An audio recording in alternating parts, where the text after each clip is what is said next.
Hello, this is a brief tutorial for any person who is new to using No-Red Ink.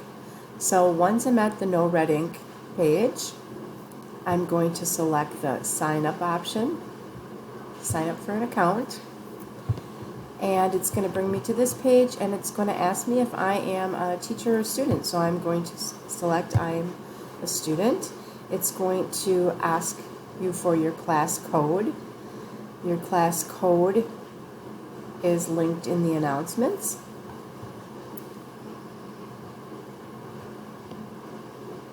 And also to a page in the module. So I'm an English 2 period 2 student and I am going to type in my class code, which is important window 53. And you will type it just as it appears. Oh, look at there. Perfect. It's because I did this once before. And then I'm going to choose continue.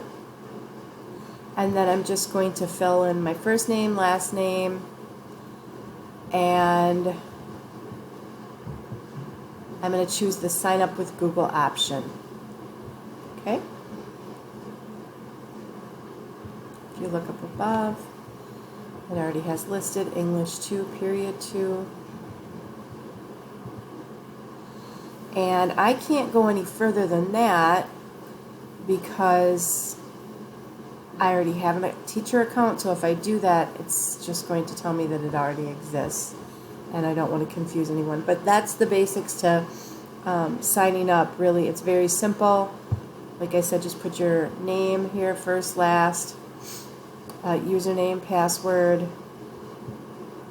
Email is optional, but you're just going to sign up with Google, okay? And then everything's going to be taken care of for you. Alrighty? Thank you.